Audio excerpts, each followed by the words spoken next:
जब बहुत हम कष्ट में हैं, दुख में हैं, तो दक्षिण मुखी यदि हनुमान मिले पर्वत उठाए हुए तो अति उत्तम है। जब प्राचीन मंदिर हो, व्यक्तित्व जो है रफना हो, उस मंदिर का पहले चुनाव करें। और आपको जो काम है उस काम के लिए एक शुक्ल पक्ष का चुनाव करें। यदि शुक्ल पक्ष में पुष्य नक्षत्र है तो और अच्छा है। शुक्ल पक्ष के पुष्य नक्षत्र में आप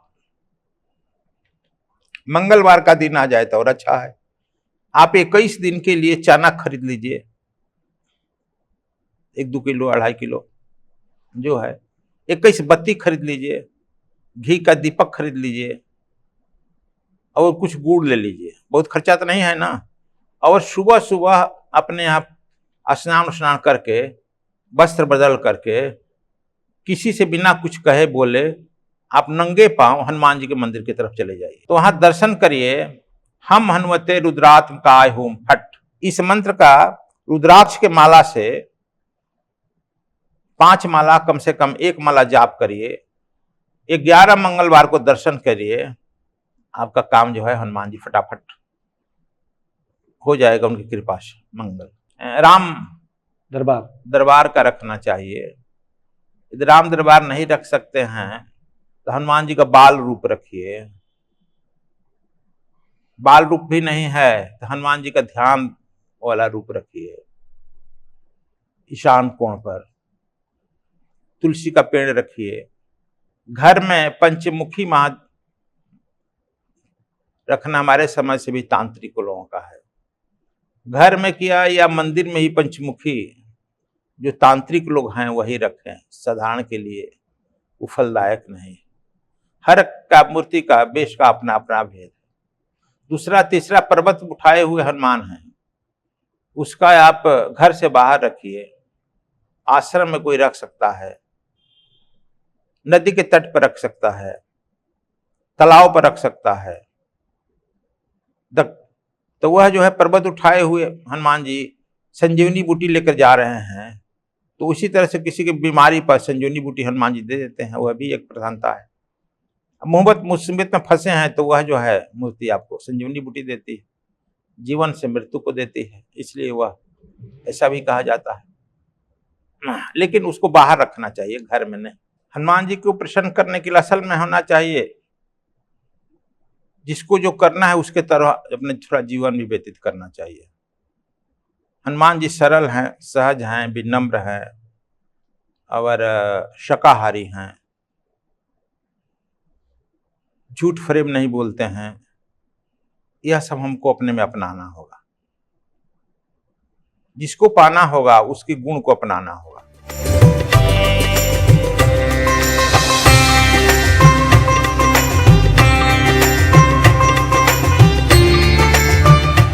नमस्कार दोस्तों, जय श्री राम, जय हनुमान। आप सभी का सद्गुरु धाम में बहुत बहुत स्वागत है। आज हम हनुमान जी की बात करेंगे। संकट कटे मिटे सब पीरा, जो सुमरे हनुमत बलबीरा। मतलब हनुमान जी एक ऐसे देवता हैं जिनके स्मरण मात्र से हमारे सारे संकट दूर हो जाते हैं। तुम रक्षक काहू को डरना। हनुमान जी अगर हमारे साथ हों तो हमें डर नहीं लगता है। चाहे हम जंगल में हों, चाहे हमारे सामने भूत प्रेत पिशाच कोई भी आ जाए, चाहे किसी भी तरह की समस्या हो, अगर हनुमान जी साथ हैं ऐसा लगता है कि हम सारे संकटों से निकल जाएंगे, अपनी सारी निराशाओं से आशा की तरफ चले जाएंगे। क्योंकि हनुमान जी हैं ही ऐसे। हनुमान जी को कहा जाता है कि वो निराशाओं से आशा की तरफ ले जाने वाले एकमात्र देवता हैं। अब जरा सोचिए, माँ सीता को पता नहीं था कि भगवान श्री राम कहाँ हैं, आएंगे या नहीं आएंगे। हनुमान जी जाते हैं उनके पास और उनको ये आशा दिलाते हैं कि राम जरूर आएंगे, उनके अंदर उम्मीद जगाते हैं। राम जी को ये लगता था नहीं कि सीता माता कहाँ मिलेंगी, कहाँ है सीता, रावण ने कहाँ रखा है। हनुमान जी माता सीता की मुद्रिका लेकर आते हैं। माता सीता ने अपना कंगन देती है, वो लेकर आते हैं और राम जी के अंदर एक आशा का संचार करते हैं कि हाँ, सीता को अब खोजा गया है, अब हम लंका पर विजय प्राप्त कर लेंगे और माँ सीता को वापस ले आएंगे। सुग्रीव को लगता नहीं था कि वाली का वध कैसे होगा, उसके भाई ने उसे सत्ता से बेदखल कर दिया था। लेकिन हनुमान जी ने श्री राम से उनकी मित्रता कराई और सुग्रीव के जीवन में आशा का संचार हुआ, वाली का वध हुआ और वाली के मरने के बाद सुग्रीव राजा बने। हनुमान जी कुछ ऐसे ही हैं। तो आज हनुमान जी के बारे में हम बहुत सारी चीजें बताएंगे आपको, क्योंकि हमारे साथ विश्वविख्यात संत सदगुरु स्वामी कृष्णानंद जी महाराज एक बार फिर से उपस्थित हैं और बड़े आग्रह के बाद हमने उनको बुलाया है इस पॉडकास्ट पे, क्योंकि हनुमान जी के बारे में जितना वो बता सकते हैं मुझे नहीं लगता कि संसार में कोई भी बता सकता है। हनुमान जी कहाँ रहते हैं, क्योंकि वो तो चिरंजीवी हैं ना, तो चिरंजीवी हैं तो अभी भी कहीं रहते होंगे। तो हनुमान जी कहाँ रहते हैं, हनुमान जी अपने भक्तों पर कैसे कृपा करते हैं, हनुमान जी की कैसे पूजा की जानी चाहिए जिससे उनकी कृपा तत्काल प्राप्त हो सके, आज सब कुछ ये हम जानेंगे। तो शुरू करते हैं इस पॉडकास्ट को सदगुरु स्वामी कृष्णानंद जी महाराज जी से। गुरुदेव, आपका बहुत बहुत स्वागत है सदगुरु धाम में और आपका बहुत बहुत धन्यवाद कि आपने आज हमारे आग्रह पे, दर्शकों के आग्रह पे एक बार फिर से पॉडकास्ट में आने का निर्णय लिया और अपने भक्तों को और जो भी हनुमान जी के भक्त हैं उनको दिशा निर्देश देने का फैसला किया। आपका कोटि कोटि नमन, आपको कोटि कोटि नमन प्रभु। तो गुरुदेव, हम शुरू करते हैं कि हनुमान जी को चिरंजीवी कहा जाता है और अमर भी कहा जाता है। कहा जाता है कि हनुमान जी अभी भी पृथ्वी पे वास करते हैं। बहुत सारे लोग ये भी कहते हैं जहां राम जी का नाम लिया जाएगा वहां हनुमान जी आ जाते हैं। इसका मतलब हनुमान जी कहीं ना कहीं रहते होंगे। मैंने श्रीमद् भागवतम में गुरुदेव ये पढ़ा था कि हनुमान जी ने अपना पता बताया है कि वो गंधमादन पर्वत के आसपास रहते हैं। तो हनुमान जी का एड्रेस है क्या गुरुदेव, क्योंकि आप तो गंधमादन पर्वत पे भी रहे हैं और आपने हनुमान जी के दर्शन भी किए हैं, तो मुझे हनुमान जी का एड्रेस बताइए और लोगों को भी बताइए। धन्यवाद मिश्रा जी, बड़ा आपने सटीक तीर मारा है। सच पूछिए तो हमारे जितने चिरंजीवी हैं उसमें एक हनुमान जी ही हैं अमर में, जो भक्त हैं और सब तपस्वी अमर हैं और अहंकारी भी हैं, श्राप देने वाले भी हैं, आशीर्वाद कम देते हैं, श्राप ज्यादा देते हैं। एक हनुमान जी ऐसे हैं जो भक्त हैं, शायद ही किसी को श्राप दिए हों लेकिन आशीर्वाद जरूर दिए हैं। हनुमान शब्द का अर्थ ही होता है ह से हरण कर ले, न से नीर, न में ऊ है, ऊ से ओंकार, म चंद्रमा का बीज मंत्र है, और सूर्य है ताप गर्मी, न से नारायण। मतलब है कि हनुमान जी के शरण में जाते ही आपके सब दुखों का हरण कर ले। नीर से, अपने करुणा रूपी नीर से आपको स्नान करा करके ओंकार स्वरूप बना दे। जब वो ओंकार स्वरूप बन जाएगा तो नारायण से मिला दे। अद्भुत है गुरुदेव, ये तो इसका नाम है हनुमान का अर्थ। इसलिए जिसका जो नाम है उसका सार्थक काम भी है। हनुमान जी के नजदीक जो भी गया उसके दुखों का हरण करके ओंकार स्वरूप प्राप्त करके नारायण से मिलाया है।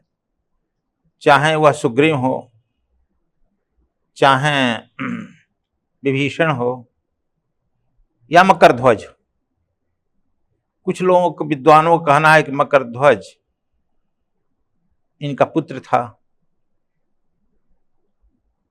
क्या नाम है, सुग्रीव के एक लड़की थी जिसका नाम रोहिणी था, रोहिणी से यह पुत्र था। उसके बाद वो मर गई, ये भी भूल गए, पाताल लोक में पढ़ने के लिए भेज दिए। और भगवान राम जानते थे पाताल लोक में जाकर, कहे कि भाई सबको बना देती, इसके भी लड़के को राजा बना दे, वहां का बना दिए। खैर, तो हनुमान के नजदीक जाने अनजाने जो भी आया उसको तो उन्होंने धो धा कर राजा बना दिया, लेकिन अपने कहीं राजा नहीं बने। इस पृथ्वी पर दो ही व्यक्ति हैं जो किंग मेकर हैं, एक हनुमान जी और एक भगवान कृष्ण। हनुमान जी भी भगवान राम, सीता, लक्ष्मण जब से मिले इन पर कोई चोट नहीं आया, इनकी रक्षा किए, इनका काम किए। राम दुआरे तुम रखवारे, अपना कोई काम नहीं कहे। भगवान कृष्ण भी पांचों पांडवों की रक्षा किए, रथ भी हाँके, उनको भी राजा बना दिए, अपना कुछ काम नहीं किया, अपने राजा नहीं बने, चले आए चुपचाप। तो भगवान कृष्ण में और हनुमान जी में त्याग में, तपस्या में, बलिदान में बहुत समानता है। हनुमान जी गदमादन पर्वत पर पहले भी थे, अभी भी हैं। हमने एक बार पहले भी कहा था कि जिसको जो मिलना होगा उस शरीर में उसको जाना होगा। ये फिजिकल बॉडी में ही हम लोग रहते हैं। ध्यान के द्वारा जब फिजिकल बॉडी को हम छोड़ते हैं, सुख शरीर में जाएंगे, तो सुख शरीर से आत्माओं से मिलेंगे। कारण शरीर में जाएंगे तो कारण शरीर की आत्माओं को मिलेंगे। शरीर की भी 3 स्थिति है, इस संसार की भी 3 स्थिति है। तो जाएंगे तब तो, नहीं तो सुख शरीर का इस पृथ्वी से बहुत बड़ा अटैचमेंट है, और इस पृथ्वी से अटैचमेंट के चलते बहुत लोग मरते हैं। इस सुख शरीर से छोड़ते नहीं हैं, यहीं पर जन्म लेते हैं, चाहे चूहे के रूप में आवे, मक्खी के रूप में आवे, कुत्ते के रूप में आवे, बिल्ली के रूप में आवे, यहीं इर्द गिर्द घूमते रहते हैं। यह पृथ्वी की गुरुत्वाकर्षण की शक्ति। इसीलिए हमारे यहाँ इसको शरीर को छोड़ने के लिए सुख शरीर में कहा गया है, कारण शरीर में कहा गया है। चलिए, बड़ी रेसबेट कॉस्मिक बॉडी कहा गया, उसमें जाने के लिए विभिन्न प्रकार के 7 शरीर भी है। चलिए, तो इससे हनुमान जी नारायण का केला आप जानते हैं कि ठंडा होता है। जब कोई पेड़ लगाइए सूख जाए, ये हम प्रैक्टिकल करते हैं, क्योंकि हम जहां जाते हैं, हम 10 लाख अभी तक पेड़ लगा चुके हैं।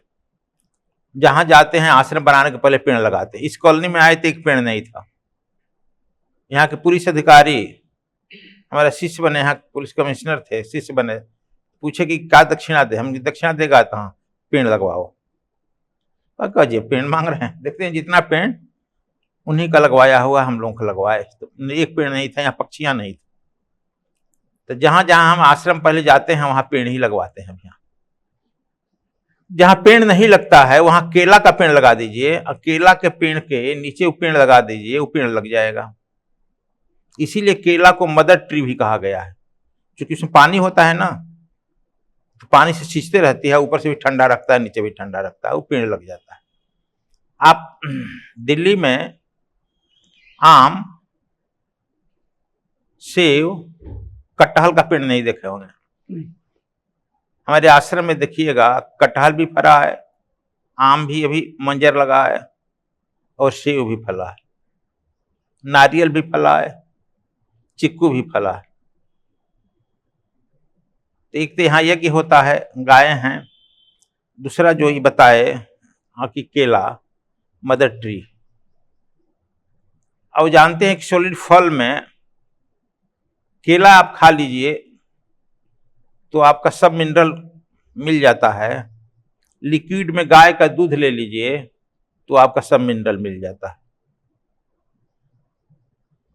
हनुमान जी जो हैं को एक तक एसी की जरूरत नहीं पड़ती है, ठंडा रहता है।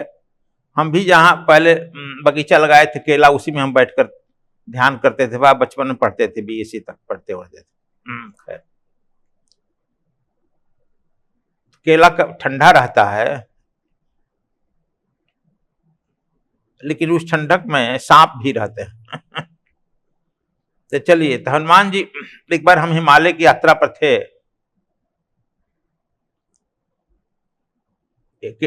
रास्ते में हम देखे कि बहुत लोग जो हैं इतना तक गड़ गए, वहीं चूंकि ऊपर जो है क्या नाम है, पेड़ पौधा नहीं है, न पक्षियां हैं आपको सूचनाएं FIR लेने वाले। अरे गंगोत्री आप गए होंगे, गंगोत्री के ऊपर जो है गोमुख है, गोमुख में ही कुछ नहीं है। गोमुख के ऊपर ही शंकर जी की जटा शुरू होती है जो निकलती है। नंदन वन तपोवन है, वहां तो आप इतना धसे रहिए कितना दिन तक पता नहीं, कोई पूछने वाला नहीं है, नहीं FIR लेने वाला है, आप तो देखते रहिएगा। हम भी गए थे तो वहां पर कब गिर गए कब धंस गए कुछ पता नहीं चला, लेकिन जब सुबह उठे तो देखते हैं गुफा में आए, सब रखा गया है। बस ये हनुमान जी जो हैं, इनकी चारों तरफ आंख घूमते रहती है, थर्ड आई है, चारों युग प्रताप तुम्हारा।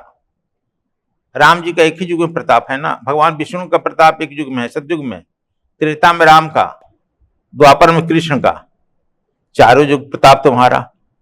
जो भक्त रहता है, भक्ति का खेल जिसके साथ रहती है, उसका प्रताप चारों युग में रहता है। तो ये कारण शरीर में भी रहते हैं, सुख शरीर में आ जाते हैं, स्थूल शरीर में आ जाते हैं, तीनों में कन्वर्ट कर लेते हैं। तो ये हमको वहां ले गए, ये हमारी हरदम रक्षा में लगे रहते हैं। फिर पूछिए क्यों? आप किसी को यदि रिश्ता में मान लीजिए तो रिश्ता निभाता है ना,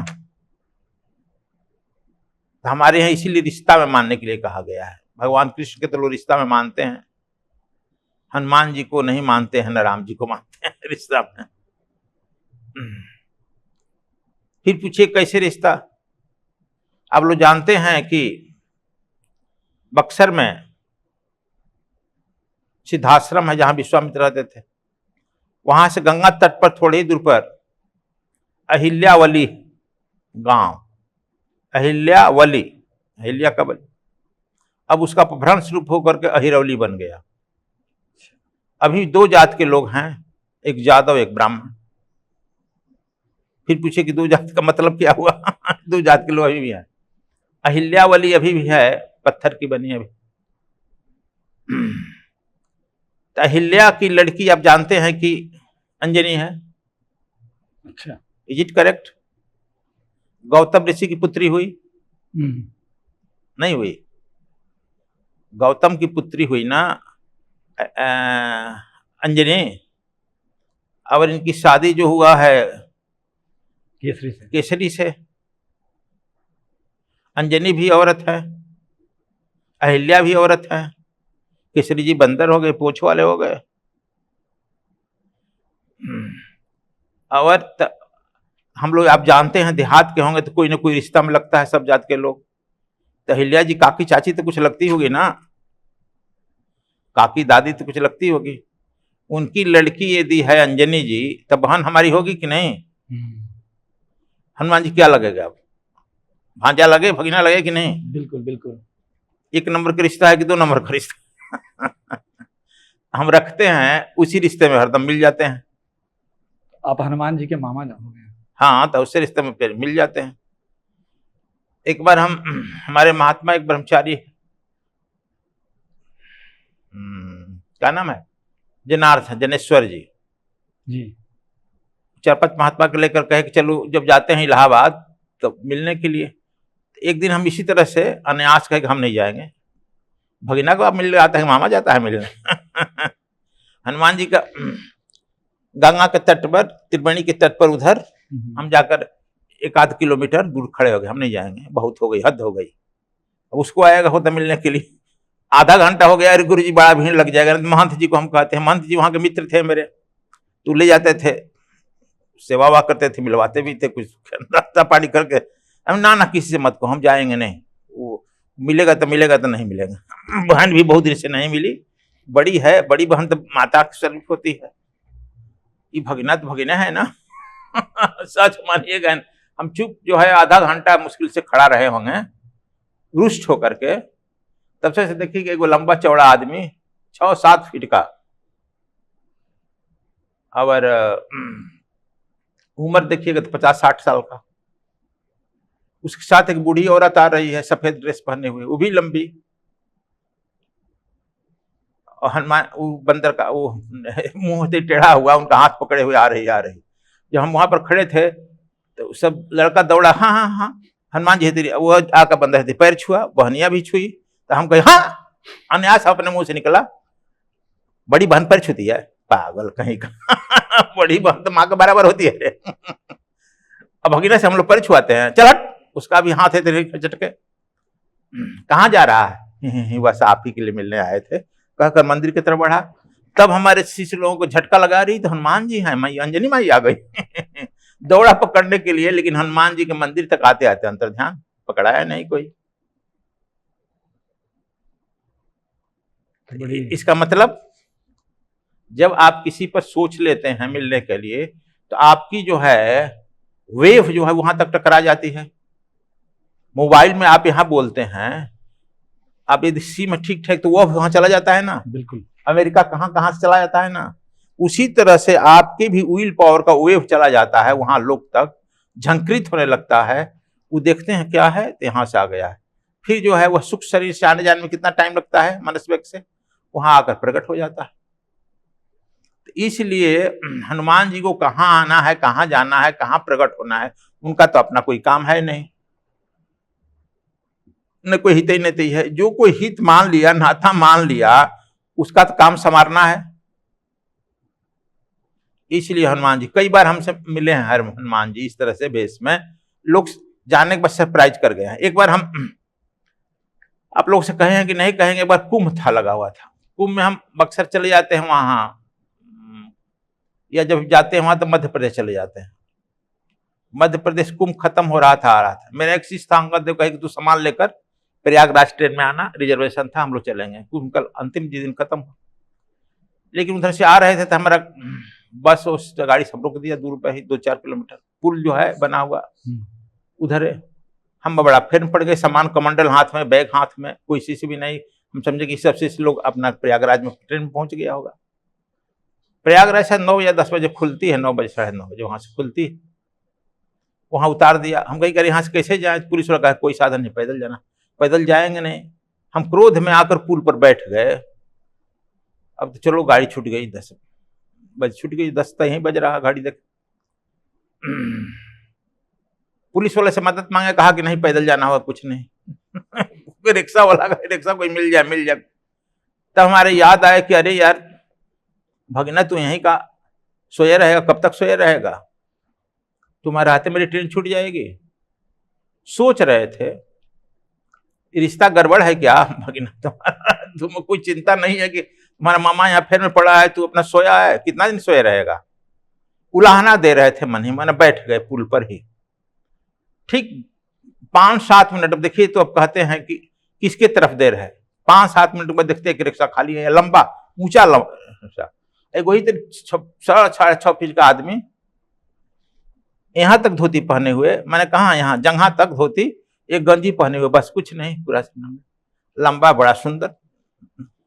आइए महाराज जी चलिए, वो पकड़ना है थी ना, ट्रेन पकड़ना है ना, हाँ प्रयागराज, तो हाँ पकड़वा दे, चलिए। भागता है कि नहीं भागता है, प्रयागराज पकड़वाएगा, 10 बज रहा है, इनका छूटेगा गाड़ी, भाग तो कहा कि हम भागेंगे कैसे, आप गाड़ी पकड़वाएंगे। ठीका लिया हमारा, तो हाँ ठीका लिए भाग, चूंकि हम जानते छूट गया गाड़ी। हमारा कमांडर उठाकर अपने एथिया में डाल दिया, रिक्शा का अगवा होता है ना, बैग उठाकर रख दिया। कहा महाराज जी बैठिएगा कि हम बैठा में, हमने भाग हम नहीं जाएंगे। इतनी मालूम होता कोई लड़का कहते उठाता है, लेकर अपने को बैठा दिया, चुपचाप बैठे रहिएगा। रिक्शा चलाने लगा। वही कहाँ से फालतू बकवास आ गया हमारा।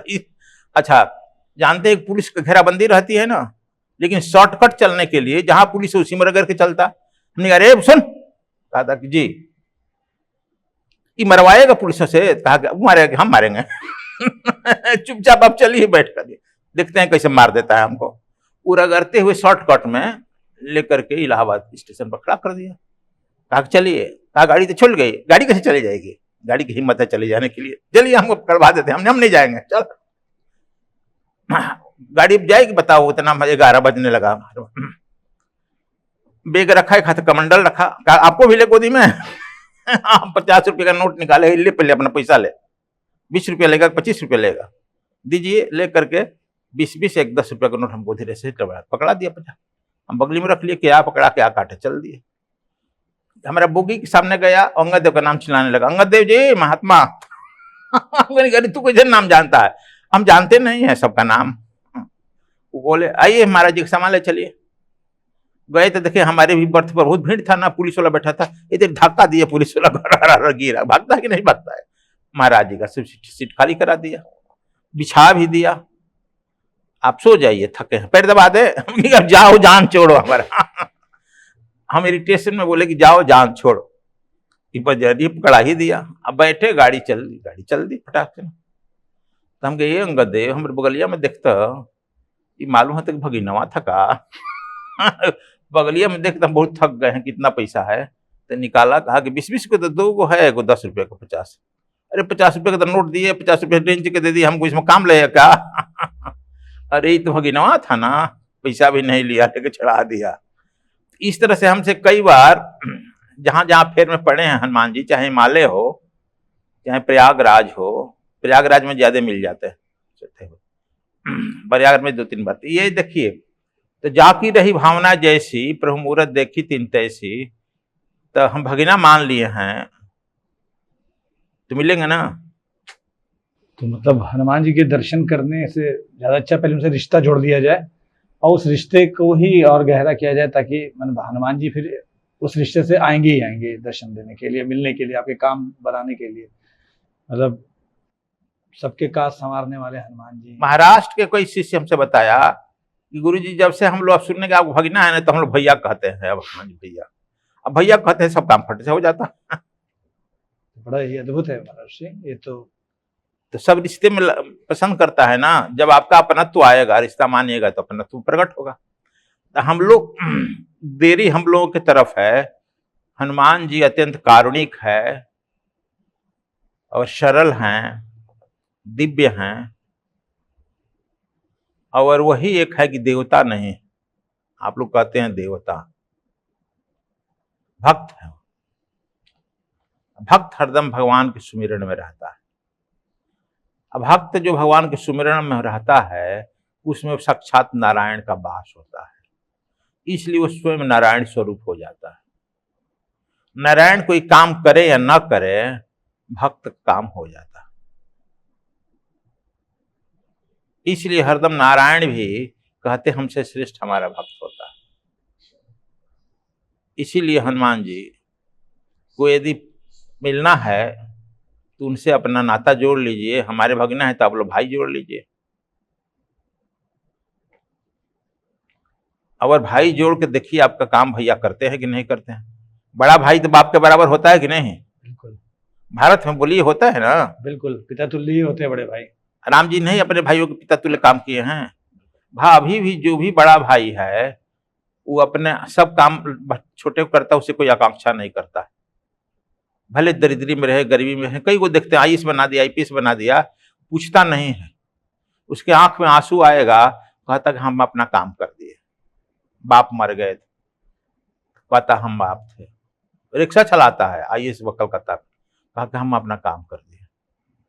उसका जो काम करे ना करे। तो हमारे यहाँ भारत एक ऐसी भूमि है जहाँ एक रिश्ता को निभाया जाता है, और बड़ा भाई जो है छोटी बहन के लिए या छोटा भाई के लिए पिता की तरह ही काम करता है, बदले में कुछ चाहता नहीं, आकांक्षा नहीं रहती। तो हनुमान जी बड़े भाई मान लीजिएगा। उनको क्या आपसे नौकरी चाहिए क्या? आपको पैसा चाहिए। आपको उससे न पैसा चाहिए, न प्रतिष्ठा चाहिए, न महल चाहिए। हाँ, आपकी सब मनोकामनाएं वह पूर्ण करते चले जाए। तो बहुत ही बढ़िया तरीके से गुरुदेव आपने बताया कि हम अपने दर्शकों से भी अनुरोध करेंगे, जैसा गुरुदेव ने बताया कि आपको अगर हनुमान जी की कृपा पानी है तो आप हनुमान जी से अपना संबंध जोड़िए, उन्हें अपना बड़ा भाई कह के पुकारिए या फिर पिता तुल्य कह के पुकारिए। अपने से ऊपर के रिश्ते को बना के रखिए उनके साथ, और जब रिश्ता बनेगा तो हनुमान जी के साथ अपनत्व भी बनेगा। तो हनुमान जी उस रिश्ते का लिहाज करते हैं और वो दौड़े हुए आते हैं। पर गुरुदेव, हनुमान जी को लेकर आजकल बड़ा एक नया नैरेटिव चला हुआ है। वो नैरेटिव ये चला कि ज़्यादा जो रैशनल लोग हैं ना, जो ज़्यादा अपने आप को मॉडर्न, सो कॉल मॉडर्न समझते हैं, उनका कहना है कि हनुमान जी बंदर नहीं थे, बल्कि वो एक वानर नाम की जाति से आते थे जो जंगलों में रहती है। लेकिन और बहुत लोग ये भी कहते कि वन प्लस नर, वानर का संधि विच्छेद करते कि वन प्लस नर इज इक्वल टू वानर, जबकि ये संधि के नियमों से, संधि विच्छेद के नियमों से प्रूफ होता नहीं है। वन प्लस नर इज इक्वल टू वानर नहीं होता है, पर जोड़ने वाले जोड़ रहे हैं, आजकल नए नए लोग आ गए हैं। तो वो लोग कहते हैं कि वानर एक जाति थी जो जंगल में रहती थी, लेकिन रामायण में हम तो देखते हैं हनुमान जी के लिए कपि शब्द का भी इस्तेमाल किया गया है। उनको जो है उनकी पूंछ भी है, उनको कपीश भी कहा गया है। तो वो बंदर थे या वानर जाति के सच में थे, मतलब क्या थे हनुमान जी, या क्या हैं, तो चिरंजीवी हैं आपकी नजर में? धन्यवाद मिश्रा जी, आपने बड़ा गूढ़ रहस्य किया। ये बड़ा चर्चा का विषय चारों ओर रहता है, और हम तो जाते हैं तो सब लोग अपने अपने जाति में, जो बड़ा आदमी होता है अपने जाति में सटा लेते हैं। कुछ लोग कहते हैं कि जाट थे। क्यों भाई, तो किसकी पत्नी जाए कौन लड़ाई लड़े, जाट की सुना कौन लड़ेगा? कुछ यादव, कुछ भूमिहार लोग कहते हैं, कुछ ब्राह्मण भी कहते हैं। कहते कि जनेऊ धारण करते हैं। हाँ, जनेऊ कांधे मुंह जनेऊ साजे। तो ये लोग अलग अलग सब जातियां, जो बड़ा हो जाता है सब अपने जात में निकलने लगता है। इसका मतलब एक ही समझ लेना चाहिए कि हम लोगों को हम बड़ा होना चाहिए, करुणा में, दया में, उपासना में, भजन में, पूजन में। सब जाति हो जाए, सब भाई, हाँ तुम्हारे यहाँ तुम्हारे यहाँ क्या मतलब है? कोई अंतर है बटने में? कोई फायदा है? हाँ तुम्हारे हैं सब में। बड़ा आदमी जो होता है सबका होता भी है।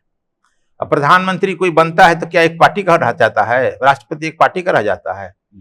तो इस तरह से हनुमान जी सबके थे, हैं। लेकिन इस तरह से समझिए, विश्वामित्र जी उस समय के सबसे बड़े ऋषि और पॉलिटिशियन भी थे, इसलिए महामुनि शब्द बार बार खबर किया गया है रामायण में। और अयोध्या में भी गया है तो देखते हैं नृप का नाम है सिर चरण रख धर दीना, सिर जो है अपना उन पर रख दिए हैं। अयोध्या के राजा भी मिथिला में गए हैं तो भी अपना सिर रख दिए। महामुनि तब बार बार कहा आए गए। तब विश्वामित्र ने उस समय, चूंकि थोड़ा सा हम कहेंगे भारत में आर्यावर्त की संस्कृति समाप्त हो रही थी, राक्षस संस्कृति का वर्चस्व हो रहा था,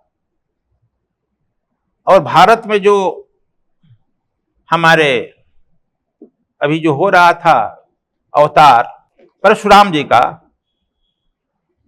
ये भारत के ही, इसलिए इन्हें नहीं माना गया कि भारत के ही अंतर्गृह युद्ध में लगे रहे। अभी पाकिस्तान से युद्ध हो तो हम भारत की जो अपने अंदर की युद्ध हम करेंगे कि भूल जाएंगे? अभी सारा देश यह जो है गृह युद्ध में ही लगे रहे। रावण के अत्याचार की तरफ उन्होंने आंख उठाकर देखा नहीं। इंद्र को ये दंडित कर सकते थे, लेकिन इंद्र की तरफ उठाकर देखे नहीं आंख। इस विषम परिस्थिति में गाधि तनय मन चिंता व्यापी, हरि बिन मानहि निश्चर पापी। रामायण में एक लाइन कहना पड़ा, गाधि तनय मन चिंता व्यापी, हरि बिन मानहि निश्चर पापी। एक निश्चर पापी का अत्याचार बढ़ रहा था। देवता का जो है अत्याचार, जब एक कुलपति की पत्नी के साथ इस तरह से हो सकता है, देवता का अन्याय, एक साधारण औरतियों के बारे में सोच सकते हैं। इस परिस्थिति में विश्वामित्र ने चंद्रवंश सूर्यवंश को मिलाने की कोशिश किया। सूर्यवंश थे भगवान राम, चंद्रवंश से आते थे जनक, इसलिए उन दोनों को मिलाने की क्या? इसके पहले कभी नहीं लोग सोचते थे कि इनमें कोई संबंध है। न जनक से और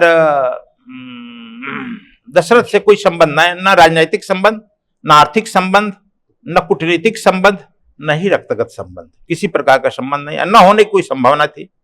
शादी की भी चर्चा चल रही है कि नहीं पश्चिम उत्तर होगा, वशिष्ठ जी कह रहे थे। इन विपरीत परिस्थिति में विश्वामित्र ने कुछ नहीं किया, राम को उठा करके चंद्रवंश संबंध जोड़ दिया। और उसी राज्य में चंद्रवंशीय थे गौतम। फिर जरा कहिए, गौतम, गौतम गाय के लड़के। क्या गाय का लड़का होता है क्या?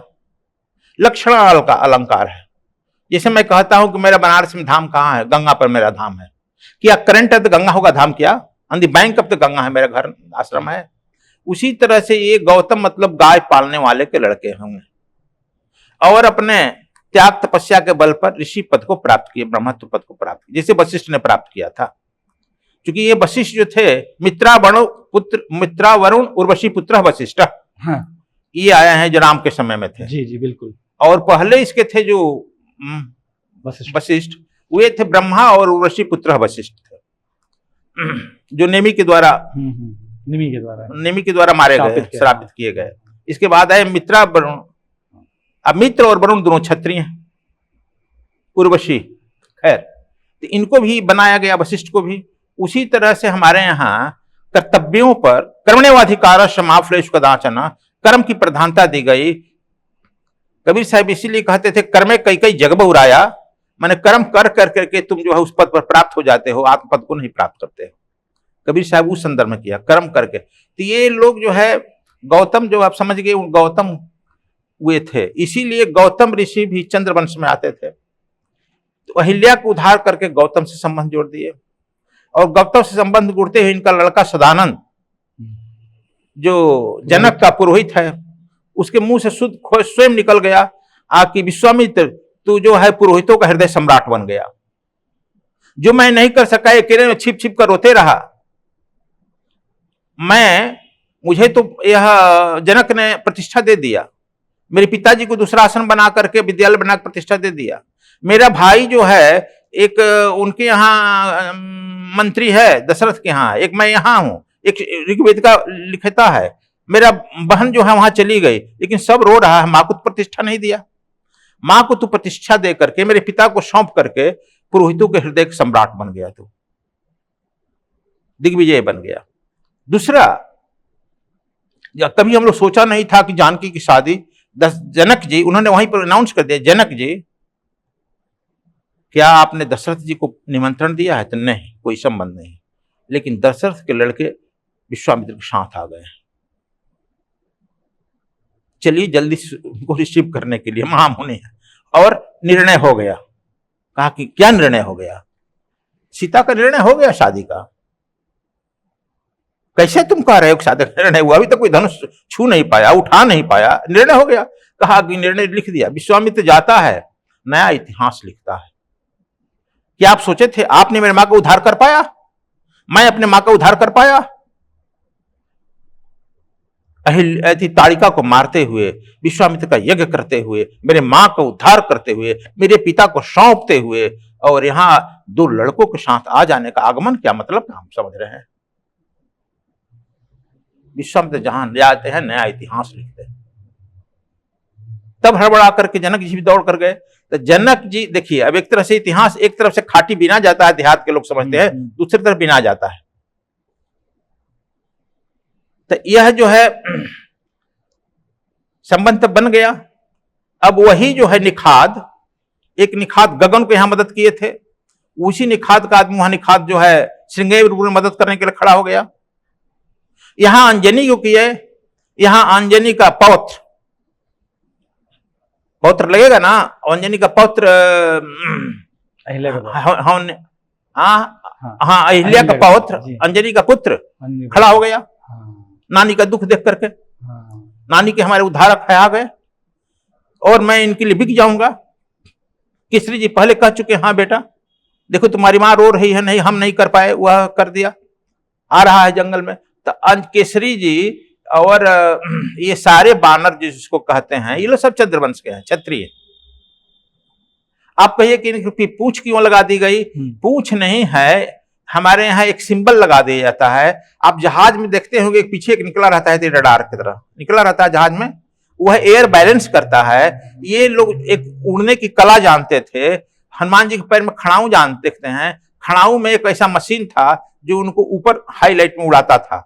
दूसरा एक पूंछ जो है, पूंछ नहीं है, वह रडार को बैलेंस करता है। जैसे नाव हवाई पानी के जहाज में भी देखते हैं एक लगा रहता है जो बैलेंस करता है दिशा को जी। उसी तरह से वह पूंछ लगा दिया गया, जो हनुमान जी ऊपर उड़ते थे बिना हवाई जहाज के, बिना प्लेन के, वह बैलेंस करता था रडार की तरह, और दिशा निर्धारित करता था किस दिशा में जाना है। वे अभूतपूर्व वैज्ञानिक थे लगते। अभी के जो है जहाज में इंजन लगता है, तेल लगता है, यह लगता है, वह लगता है, वे अपने व्हील पावर से चलते थे, मन शक्ति से चलते थे। जितना मन में शक्ति होती थी उतनी ही शक्ति से वहां पहुंचते थे। तो ये लोग बहुत वैज्ञानिक थे, पहुंचे हुए थे, चंद्रवंश के थे और जंगल में रहने वाले थे। ये बानर गोत्र के थे। अभी भी जानते हैं उमराव वगैरह जो हैं, उराव आदिवासी लोग अपने को बानर गोत्र कहते हैं। और मैं अपने मेरे राम में इस सब के बारे में डिटेल लिखे हैं मेरे राम में। तो यह चंद्रवंश, तो आप समझ गए कि सूर्य वंश राम, चंद्रवंश के हनुमान इल मिल गए और जो है आर्यावर्त की रक्षा के लिए राक्षस वंश से भिड़ गए। अपने अपने दर्शकों को जो इस पॉडकास्ट को सुन रहे हैं, वो चाहे तो पूज्य गुरुदेव की पुस्तक मेरे राम भी आप अपने घर पे मंगवा सकते हैं। हम हमेशा से अपने पॉडकास्ट के आखिर में सदगुरुधाम नांगलोई का एड्रेस और फ़ोन नंबर ज़रूर देते हैं। तो आखिर तक पॉडकास्ट को जब देखते हैं आप, तो आपको उसमें हमारा एड्रेस और फ़ोन नंबर मिलता है। आप इसके ज़रिए गुरुदेव से संपर्क भी स्थापित कर सकते हैं सीधा। आप आश्रम पधार भी सकते हैं, यहाँ के ध्यान साधना की विधियाँ भी सीख सकते हैं। और अगर आप कुछ पुस्तकें मंगाने चाहते हैं आप गुरुदेव की, जिसमें मेरे राम, तंत्र मंत्र यंत्र, ऐसी बहुत सारी रहस्यमय लोक, गीता मंदाकिनी, ऐसे बहुत सारे अद्भुत ग्रंथ गुरुदेव ने लिखे हैं। इन्हें आप मंगा करके घर पे, हनुमान चालीसा प्रभास, हनुमान चालीसा प्रभास जैसा गुरुदेव ने बताया, ऐसे हनुमान चालीसा पे ही इतना अद्भुत ग्रंथ है, क्योंकि हनुमान चालीसा पे अभी तक किसी ने भाष्य नहीं लिखा है। पहले गुरुदेव ने ही पहली बार हनुमान चालीसा पर भाष्य लिखा, और हनुमान चालीसा के एक एक जो दोहा है, एक एक चौपाई है, एक एक चौपाई का गुरुदेव ने विस्तार से उसका वर्णन किया है, उसके रहस्यों का उद्घाटन किया है, और उसमें छिपे हुए भक्ति के जो सूत्र है जिससे आप हनुमान जी को प्रसन्न कर सके, वो सारे के सारे गुरुदेव ने हनुमान चालीसा भाष्य में लिखा है। तो आप चाहे तो सदगुरुधाम नांगलोई दिल्ली के एड्रेस से आप संपर्क स्थापित कर सकते हैं। हमारा मोबाइल नंबर भी पॉडकास्ट के आखिर में होगा, एड्रेस भी होगा, और ये पुस्तक आप जरूर मंगाएं। और हनुमान जी की भक्ति कैसे प्राप्त कर सकते हैं ये जरूर जानें, क्योंकि ऐसा ग्रंथ अभी तक दुनिया में किसी ने नहीं लिखा है, ये मैं दावा करता हूँ आपको। आप पढ़ेंगे तो हनुमान जी की भक्ति प्राप्त करेंगे। तो गुरुदेव, हनुमान जी को कहा जाता है कलयुग के सबसे जागृत देवता हैं वो, और कहते हैं कि वो थोड़ी सी पूजा करने से या भक्ति करने से प्रसन्न हो जाते हैं। तो गुरुदेव, हनुमान जी को प्रसन्न करने का सबसे आसान तरीका क्या आपको लगता है? कैसे पूजा की जानी चाहिए हनुमान जी की? देखिए मिश्रा जी, हनुमान जी को प्रसन्न करने के लिए असल में होना चाहिए, जिसको जो करना है उसके तरह अपने थोड़ा जीवन भी व्यतीत करना चाहिए। हनुमान जी सरल हैं, सहज हैं, विनम्र हैं और शाकाहारी हैं, झूठ फरेब नहीं बोलते हैं। यह सब हमको अपने में अपनाना होगा। जिसको पाना होगा उसके गुण को अपनाना होगा, तो वह अपने स्वगुण को देकर, स्वधर्म को देकर स्व आकर्षित हो जाता है।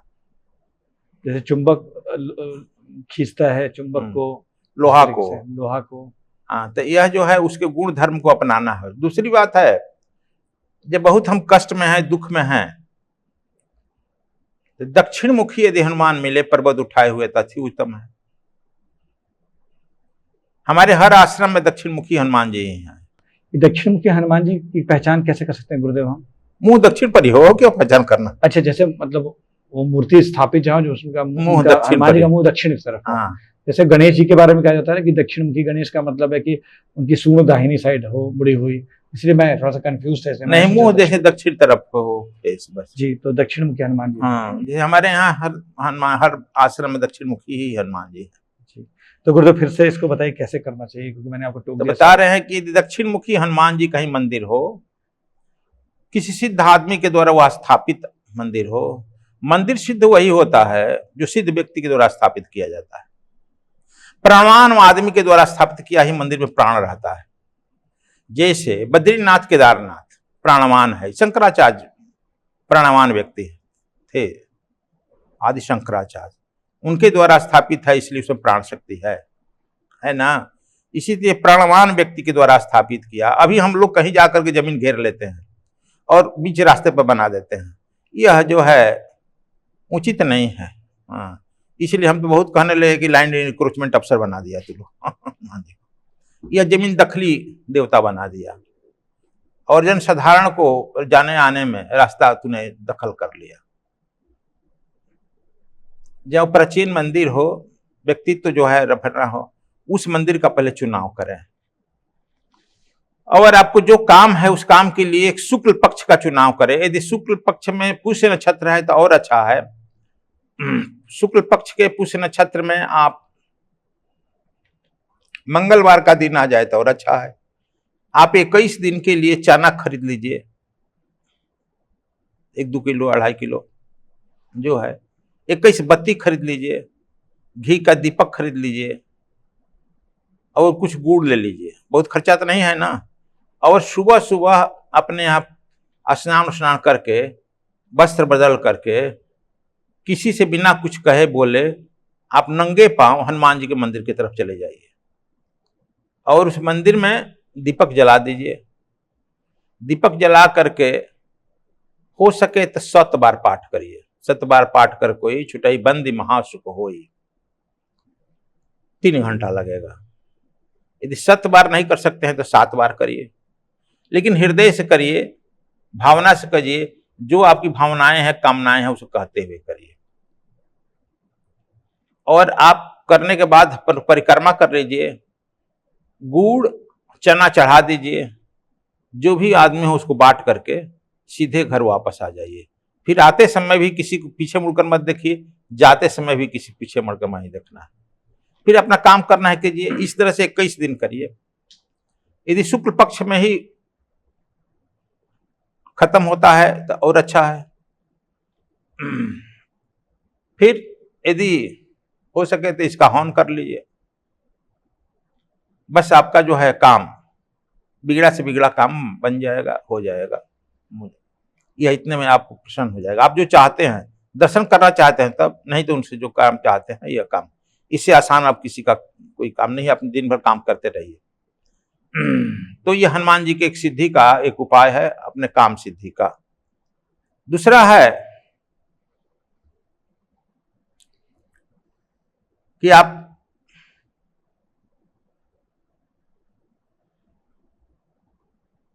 गंगा जी स्नान कर लीजिए।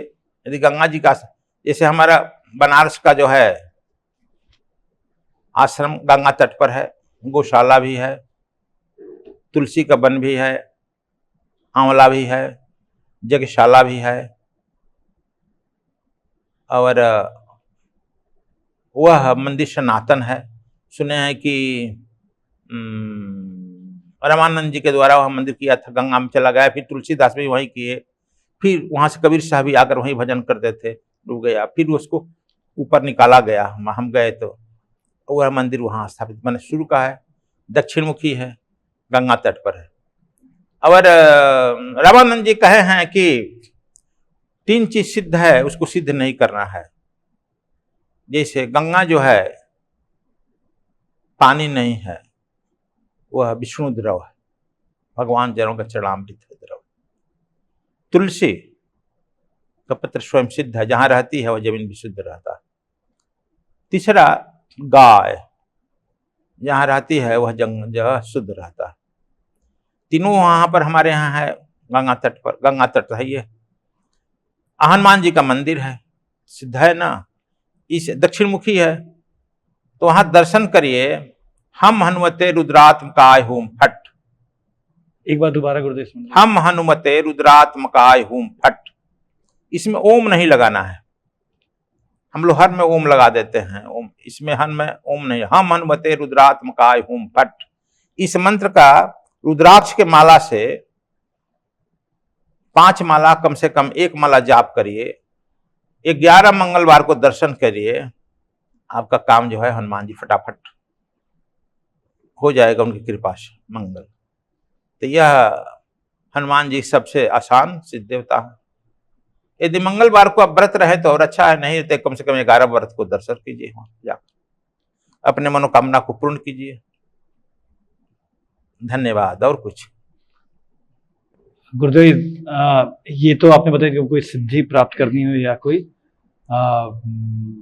विशेष प्रयोजन से करना हो, लेकिन अगर डेली घर में पूजा करनी हो हनुमान जी की, तो उसके लिए कौन सी तस्वीर हो और किस तरीके से पूजा की जानी चाहिए? डेली पूजा अगर करनी हो गुरुदेव, तो घर पर रखना है तो हनुमान मंदिर का रखना चाहिए। हनुमान मंदिर का राम दरबार का रखना चाहिए। यदि राम दरबार नहीं रख सकते हैं तो हनुमान जी का बाल रूप रखिए।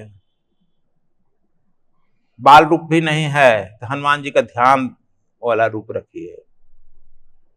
ईशान कोण पर तुलसी का पेड़ रखिए और स्नान करके पवित्र रखिए। क्योंकि हनुमान जी ब्रह्मचारी हैं, सेवक हैं, नम्र हैं, विनम्र हैं, अनुशासन प्रिय हैं।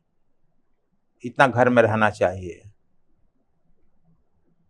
इस तरह की मूर्ति रख करके हनुमान जी की आराधना, हनुमान चालीसा, अभी तक बहुत सारे चालीसा हैं, सब में तेज हैं और गति है, पाठ करना चाहिए। नमन करके इसे राग भोग बहुत बड़ा बड़ा लगाया था। हनुमान जी को तो चने में काम चल जाता है गुड़ में चना गुड़ चढ़ा करके अपना एक बोतल एथी रखिए, गंगा जल, एक दो बूंद वहां डाल करके तुलसी दल के साथ भोग लगा करके अपना काम करिए। हनुमान जी मंगल करेंगे, आपका भी, आपके घर का भी। घर में कोई वास्तु दोष होगा, कोई प्रेत दोष होगा, पितर दोष होगा, यही दोष आजकल ज्यादा रहता है, इस सबका भी शमन करते हैं। आपका मंगल होगा। मंगल भवन मंगल हारी, द्रवों सुदशरथ अजर बिहारी। अजर बिहारी हैं तो। गुरुदेव, आपने तो हनुमान चालीसा में भाष्य ही लिखा है, तो हनुमान चालीसा को सबसे ज्यादा शक्तिशाली भी माना जाता है। आपकी नज़र में हनुमान चालीसा को पढ़ने का सबसे अच्छा तरीका क्या है, सबसे सही तरीका क्या है, कैसे पढ़ना चाहिए हनुमान चालीसा? ऐसे देखने तो बड़ा सरल लगता है। कुछ लोग कहते हैं कि शुरुआत में जय राम जय जय राम करने के बाद हनुमान जी करें। कुछ लोग कहते हैं सीता राम पढ़ने के बाद 11 बार, इसके बाद हनुमान चालीसा करें, क्योंकि सीता जी हनुमान जी गुरु भी हैं। तो फिर बाद में फिर राम राम कर ले या सीता राम कर ले। वास्तव में सही तरीका क्या है? क्योंकि बहुत लोग बहुत तरह की बात करते हैं और आपसे ज्यादा ऑथेंटिक और सही कोई नहीं बता सकता मेरी नजर में। तो देखिए, हम दिए हैं एक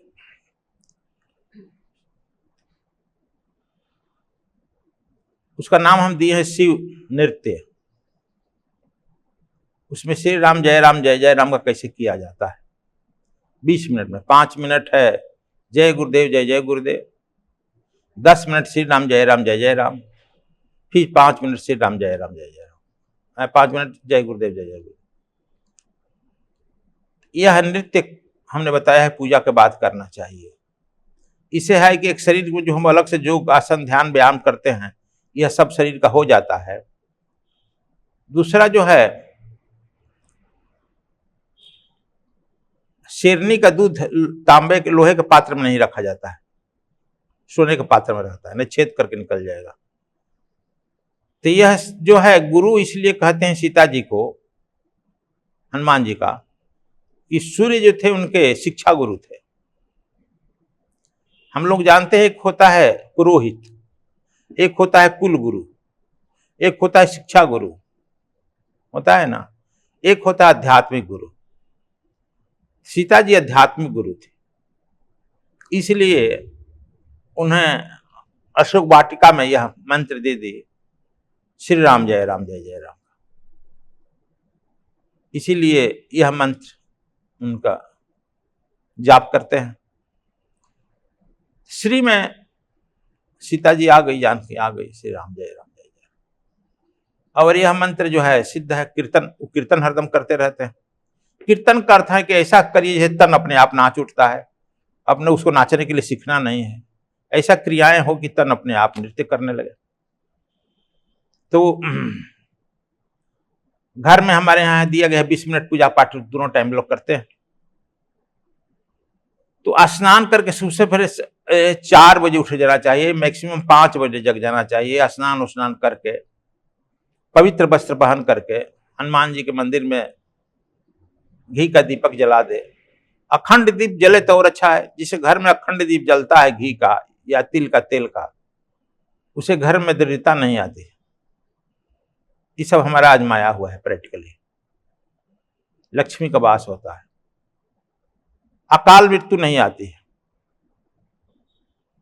और कोई अकाल दोष नहीं होता है। इसलिए अखंड दीप जलाने के लिए पहले अपने गुरु से, इष्ट से, मित्र से मिलकर विधि विधान से जला लेना चाहिए। अखंड दीप जलता रहे, उसमें बहुत खर्च नहीं लगता है। और रहते जब मासिक धर्म हो तो उस मंदिर में नहीं जाना चाहिए, इसीलिए घर में मंदिर बनाने से हम मना ही करते हैं, कहते फोटो रख लो। क्योंकि औरतों का बल बड़ा रहता है, लड़कियां हैं, बच्चियां हैं, सब रहता ही है। कोई जूठा उठा गया, मासिक धर्म वाला गया, तो इसलिए मंदिर का जितना हम लोग बनाने से फल नहीं मिलता है, दोष हो जाता है।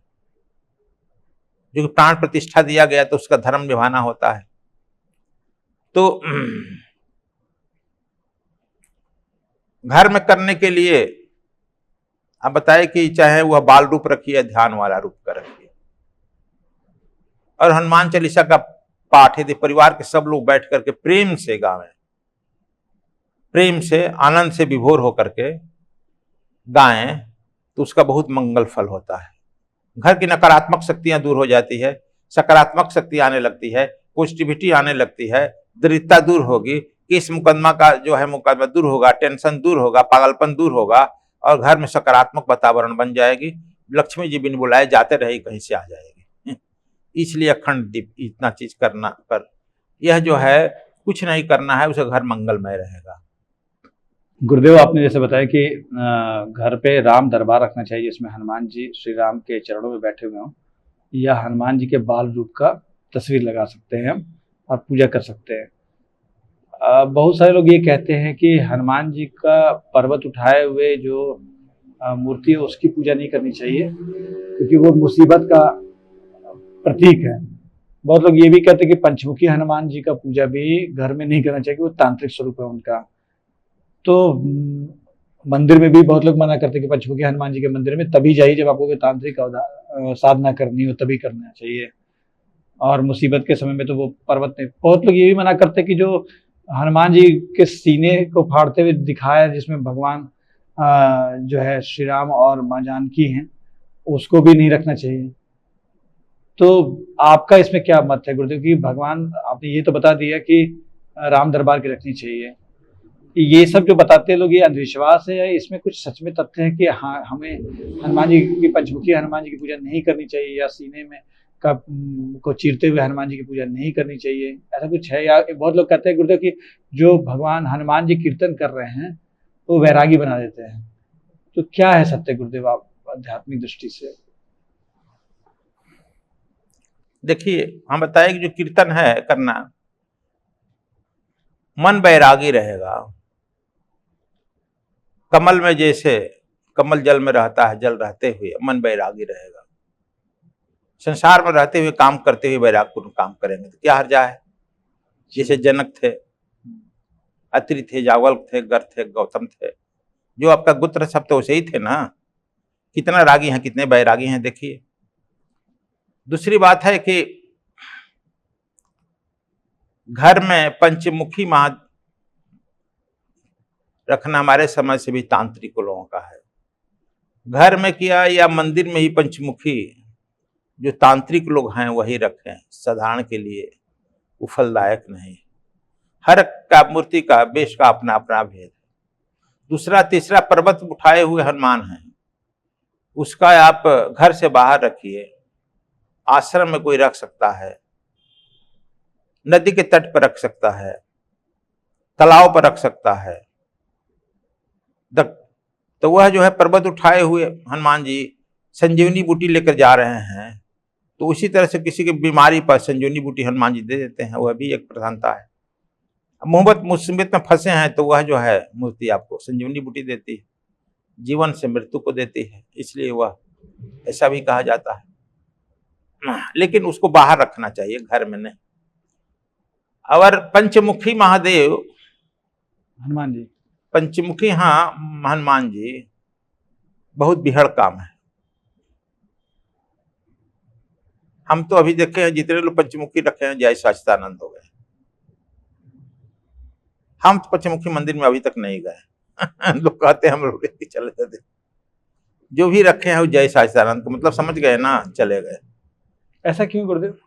क्योंकि जो देखिए जिस हमारे यहाँ भारत में तंत्र पर, मंत्र पर, जंत्र पर और साधना पर जितना रिसर्च हुआ है विश्व में कहीं हुआ है? तो अलग अलग चित्र अलग अलग काम के लिए बनाया गया है ना। किसी खास अभी देखते हैं आकि ये ईरान जो है, जो लोग नहीं सोचते थे आकि उसकी मिसाइल जो है इजराइल पहुंच जाएगी, अमेरिका पहुंच जाएगी, नहीं सोचते थे ना। लेकिन उसकी इजराइल, अब कौन उसको साथ दे रहा है? चीन और रूस दे रहा है, सैटेलाइट से देखकर, यहाँ से मारो, यहाँ पर टाक से गिर जाएगा। गिर रहा है वहां, मिसाइल अपने खोज लेता है कहाँ हमको गिरना है, जगह मार देता है खटाक से। अब इन लोग कहाँ है, कड़ी गुरु दुम हो गई कि नहीं हम पर भी मार रहा है। ये लोग सोचते नहीं थे कि इतना 2000-2500 किलोमीटर का रेंज का है उसका। उसी तरह से हमारे यहाँ भी अध्यात्म में मिसाइल सब ठीक किया गया है ना। कौन रूप में किसको कीजिएगा तो कहाँ मिसाइल जाकर काम करेगा, कौन काम करेगा, जैसे मिसाइल है। उसी तरह से यह तंत्र में भी खोज हुआ है, साधना में भी खोज हुआ है कि ध्यान के लिए कौन है, समाधि के लिए कौन है। हम विषम परिस्थिति में किस हैं, जैसे हनुमान चालीसा है और एक हनुमान अष्टक है ना। फिर पूछिएगा हनुमान अष्टक, तो हनुमान चालीसा में 40 है श्लोक और उसमें 8 ही है। हनुमान चालीसा के देखिए इसलिए बनाया गया है कि सब लोग जो है विनम्र रहते हुए, अनुशासित रहते हुए, भक्ति करते हुए, जागृत रहते हुए वह जो है हनुमान जी की आराधना को प्राप्त करे, भक्ति को प्राप्त करे, सेवा करे, सुमिरन करे, नम्र रहे। और हनुमानाष्टक में 8 ही है। 8 जानते हैं शनि का मूल मंत्र है, मूल अंक है 8। 8 क्यों दे? शनि मारते हैं खटाक से ना उसके न्याय की देवता है फटाफट। तो जो आदमी बहुत केस में, मुकदमा में या आपातकाल विपत काल में फंस गया है, उसके लिए हनुमान अष्टक दिया गया है। ज्योतिष बताता है, बताते हैं हनुमान अष्टक किसको करना चाहिए, बजरंग बाण किसको करना चाहिए। केस मुकदमा में फंसा है, बजरंग बाण करो, हनुमान अष्टक करो। बहुत विपत में फंस गया है, कोई निकलने को उम्मीद नहीं है।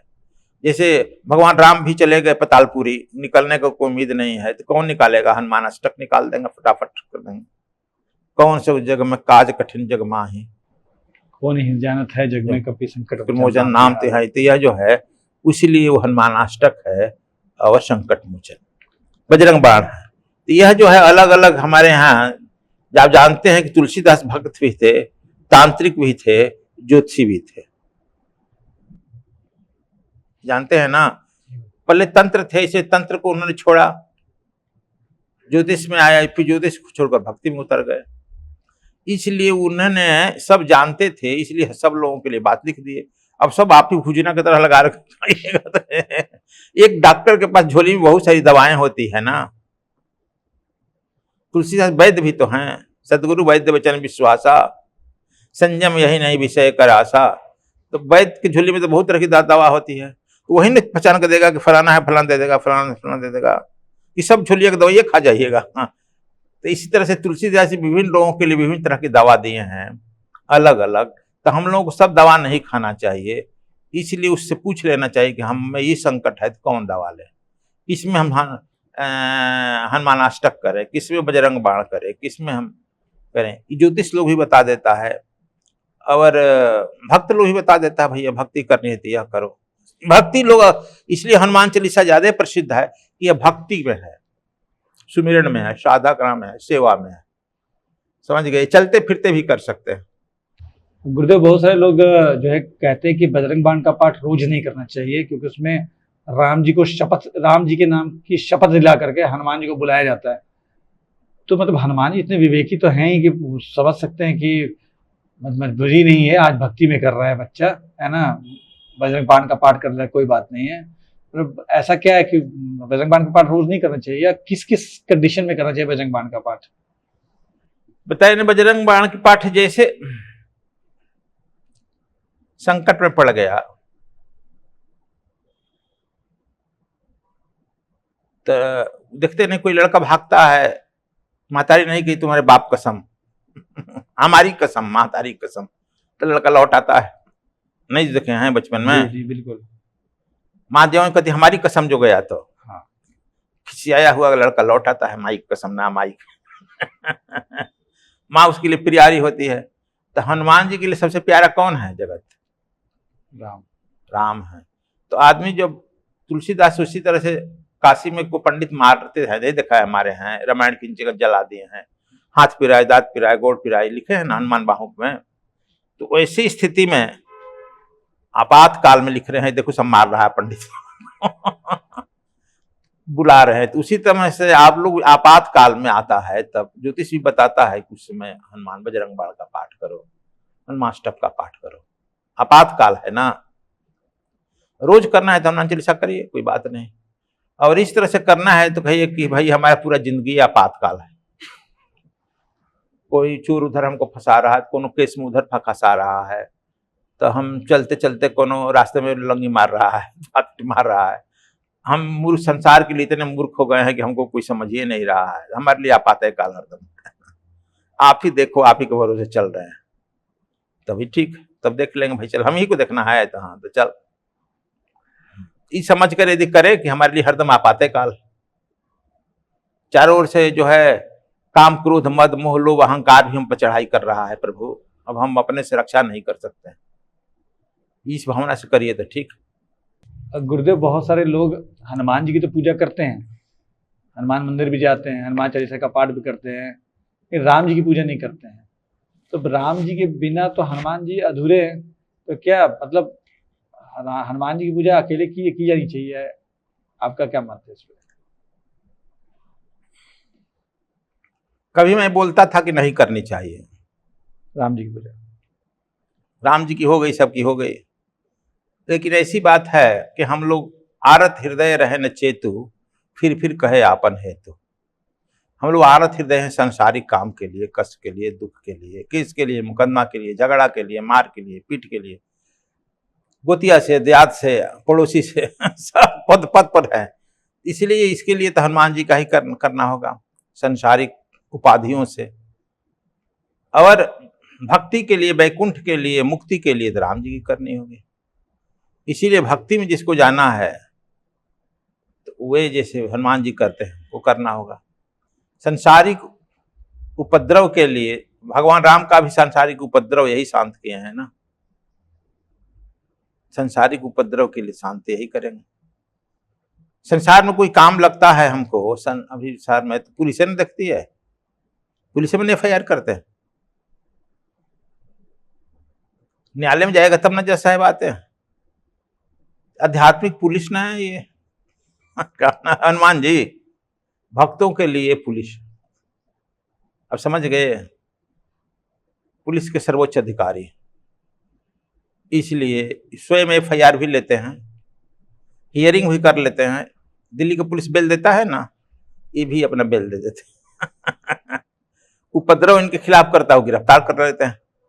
इस संसारिक काम के लिए हम लोग जिसके लिए ज्यादा ईगर हैं ये हनुमान जी हैं, और वैकुंठ के लिए, मोक्ष के लिए, भक्ति के लिए, साधना के लिए, परम तत्व की प्राप्ति के लिए राम जी। गुरुदेव आपका बहुत बहुत धन्यवाद। आपने हनुमान जी के बारे में, हनुमान जी की पूजा करने के तरीकों के बारे में इतने रहस्यों का उद्घाटन किया कि मुझे नहीं लगता किसी ने आज तक ऐसा बताया होगा। मेरा दर्शकों से अनुरोध भी है कि गुरुदेव ने जैसे बताया है हनुमान जी की पूजा करने के लिए या हनुमान जी के बारे में जानने के लिए, आप वैसा ही प्रयास करें। हनुमान चालीसा भाष्य जो गुरुदेव ने लिखी है उसे अपने घर तुरंत मंगवा लें, और इस वीडियो को अगर आपने पसंद किया हो तो इसे ज़रूर लाइक करें, इसे अपने उन हनुमान भक्तों को शेयर ज़रूर करें जो आपकी तरह ही किसी मुसीबत में हो या चाहते हो कि उनका भी कल्याण हो, जैसे आप अपना कल्याण चाहते हैं। ज़्यादा से ज़्यादा लोगों तक शेयर कीजिए, और कमेंट में भी हमें बताइए कि आप किस विषय पे पॉडकास्ट सुनना चाहते हैं। हम उस विषय पे पॉडकास्ट ज़रूर करेंगे गुरुदेव से अनुमति लेकर के। और हनुमान जी के बारे में अगर आपको कोई भी प्रश्न हो तो आप कमेंट सेक्शन में लिख सकते हैं, और आप सदगुरु धाम नांगलोई नई दिल्ली में संपर्क स्थापित भी कर सकते हैं। गुरुदेव का आश्रम है यहाँ, वाराणसी में भी है और देश के कई शहरों में है, द्वारका में भी है, छत्तीसगढ़ में भी गुरुदेव का आश्रम, पंजाब में भी है, कई जगह स्थान है जहाँ उनके आश्रम है गुरुदेव के, बिहार में भी हैं। तो आप सदगुरु धाम नांगलोई से सीधे संपर्क स्थापित करके आप अपने पास के आश्रम को विजिट कर सकते हैं। वहाँ आप ध्यान, साधना, पूजा की सही पद्धतियों को आप सीख सकते हैं। जो अभी तक कई बार ऐसा होता है कि हम पूजा कर रहे होते हैं पर हमें पता नहीं कि हमारी पूजा सुनी भी जा रही है या नहीं जा रही है। हम हनुमान चालीसा हजारों बार पढ़ चुके होते हैं, लेकिन हमें लगता है कि भगवान कोई कल्याण ही नहीं कर रहे हैं। इसके पीछे वजह होती है गुरु का होना। अगर गुरु निर्देशित करता है, अगर गुरु ने आपको निर्देशित किया कि आज से तुम हनुमान चालीसा पढ़ो, तो आप अगर उनको कहेंगे मैं तो रोज हनुमान चालीसा पढ़ता हूँ, तो जिस दिन गुरु कहते हैं कि आज से हनुमान चालीसा पढ़ो, उस दिन से हनुमान चालीसा आपकी एक्टिवेट हो जाती है, रेडियो एक्टिव हो जाती है, उस दिन से वो काम करना शुरू कर देती है। तो ऐसी बहुत सारे जो धर्म साधना की पद्धतियां हैं, उनसे सही तरीके से जुड़ने के लिए आपको हमारे आश्रम जरूर पधारना चाहिए।